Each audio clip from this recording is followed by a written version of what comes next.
ছাত্ৰ-ছাত্ৰীসকল এখন 2026 চনৰ ক্লাছ 6ৰ বছৰীয়া পৰীক্ষাৰ এখন গণিতৰ প্ৰশ্নকাকত এই প্ৰশ্নকাকতখন হৈছে ডিব্ৰুগড় জিলাৰ প্ৰশ্নকাকত ইয়াৰ মুঠ নম্বৰ 100 নম্বৰ আহিছে এই প্ৰশ্নকাকতখনৰ যিখিনি ছুটি প্ৰশ্ন আছে সেইখিনি সমাধান কৰিবলৈ চেষ্টা কৰিছোঁ প্ৰথম প্ৰশ্নটো চাওঁ আমি তলৰ কোনটো সংখ্যাক কাৰ্পেকাৰ ধ্ৰুৱক বোলা হয় অপচন দিয়া আছে তোমালোকে কিতাপত পাইছিলে কাৰ্পেকাৰ ধ্ৰুৱক হ'ল 6000 6174 তাৰপিছত প্ৰশ্ন দাবী 2 নম্বৰটো কৈছে 5335 সংখ্যাটো এটা পেলিন্দ্ৰমিক সংখ্যা আমি জানো যে 5335 সংখ্যাটো আমি সোঁফালৰ পৰা বাওঁফাললৈ পঢ়িলেও আৰু বাওঁফালৰ পৰা সোঁফাললৈ পঢ়িলেও পঢ়িবলৈ একে হয় গতিকে এটা পেলিন্দ্ৰমিক সংখ্যা হয় ইয়াৰ যুক্তি কৈছে কি পেলিন্দ্ৰমিক সংখ্যাবোৰ বাওঁফালৰ পৰা সোঁফাললৈ আৰু সোঁফালৰ পৰা বাওঁফাললৈ পঢ়িলে একে হয় গতিকে এই দাবীটোৰ লগত এই যুক্তিটো হৈছে কাৰণ এইটো এটা পেলিন্দ্ৰমিক সংখ্যা হেতু শুদ্ধ হয় আৰু পেলিন্দ্ৰমিক সংখ্যাবোৰ বাওঁফালৰ পৰা যদি সোঁফাললৈ পঢ়োঁ এফালৰ পৰা যদি পঢ়োঁ এইটো একে হ'ব আৰু এফালৰ পৰা পঢ়িলেও একে হ'ব গতিকে এইটো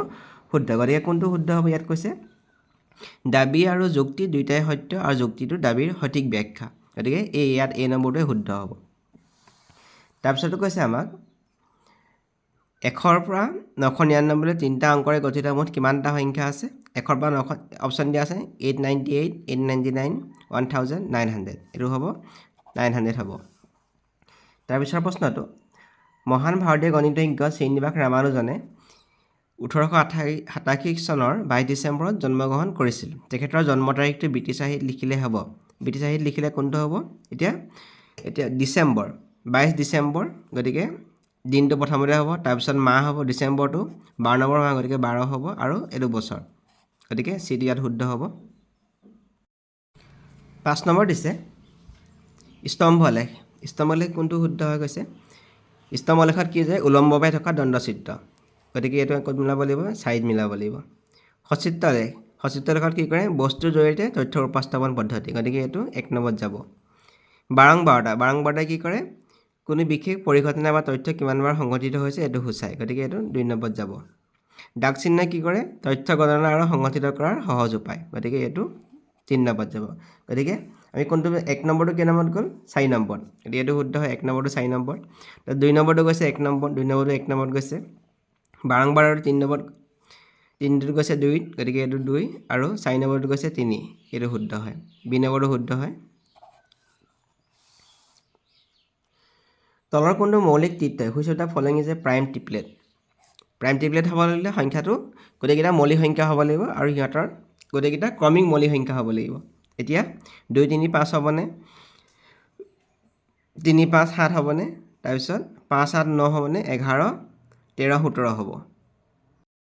ইয়াত তোমালোকৰ শুদ্ধটো হ'ব 3 5 7 কাৰণ এই গোটেইকেইটা প্ৰাইম নাম্বাৰ হয় আৰু সিহঁতৰ মাজৰ পাৰ্থক্যটো 2 আছে গতিকে এইটো শুদ্ধ হ'ব আটাইতকৈ সৰু মৌলিক সংখ্যাটো smallest prime number is 2 8 number প্ৰশ্ন দিছে আয়তৰ কালি নাম্বাৰ 8টো দিছে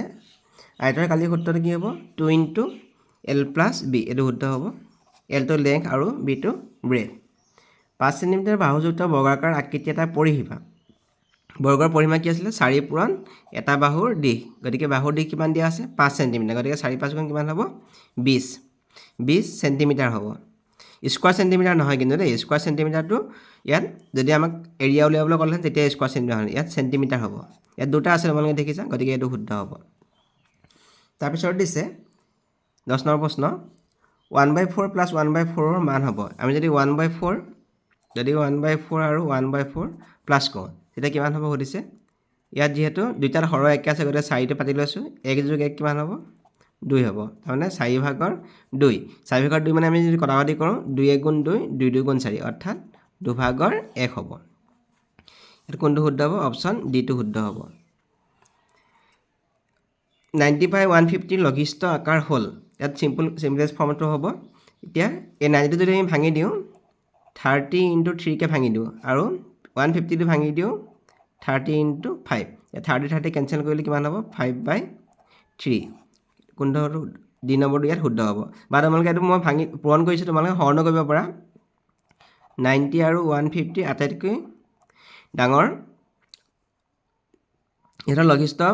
সাধাৰণ গুণিতকটোৱে তোমালোকে হৰণ কৰিব পাৰা ইয়াত লঘিষ্ঠ সাধাৰণ এটা এলচিএম হ'ব কিমান হ'ব 30 হ'ব আৰু ইয়াতো কিমান হ'ব 30 গতিকে 30 হৰণ কৰিলে ইমান কিমান পাম আমি 3 পাম আৰু ইয়াতো আমি 5 পাম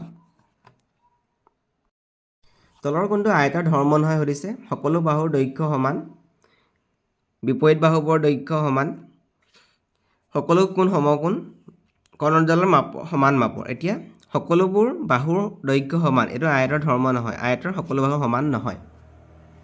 13 প্ৰশ্ন কৈছে কেন্দ্ৰৰ মাজেৰে বৃত্তৰ ওপৰৰ যিকোনো দুটা বিন্দু সংযোগী ৰেখাখণ্ডে হৈছে বৃত্তটোৰ জিয়া হ'বনে পৰিধি হ'বনে ব্যাস হ'বনে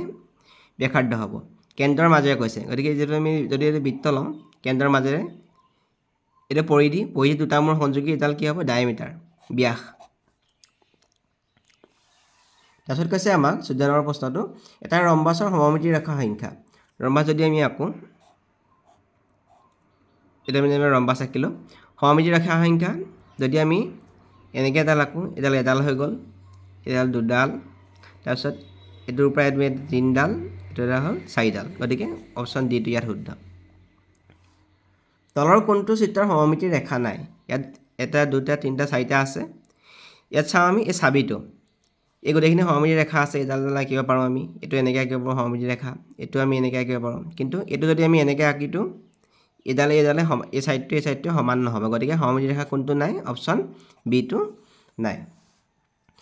মাইনাছটো যোগাত্মক বিপৰীত সংখ্যা হৈছে এডিটিভ ইনভাৰ্স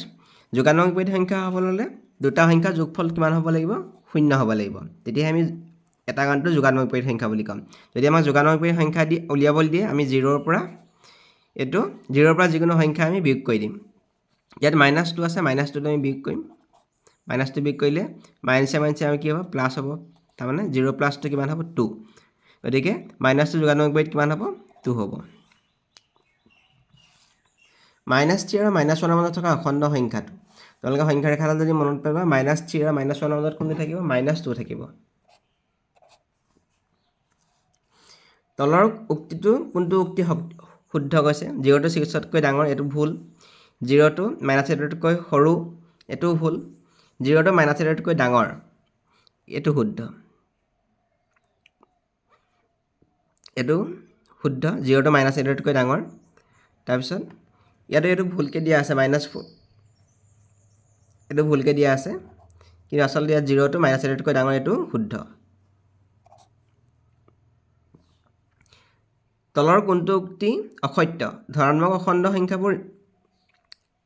ঋণাত্মক অখণ্ড সংখ্যাতকৈ সদায় ডাঙৰ ধনাত্মকবোৰ পজিটিভবোৰ সদায় নিগেটিভতকৈ সদায় ডাঙৰ শূন্য সকলো ধনাত্মক অখণ্ড সংখ্যাতকৈ ডাঙৰ এটো ভুল আছে শূন্য সকলো ধনাত্মক অখণ্ড সংখ্যাতকৈ ডাঙৰ এটো ভুল শূন্য সকলো ধনাত্মক অখণ্ড সংখ্যাতকৈ সৰু হ'ব লাগিছিল পিছৰটা দিছে আমাক শূন্য সকলো ঋণাত্মক অখণ্ড সংখ্যাতকৈ ডাঙৰ এটো শুদ্ধ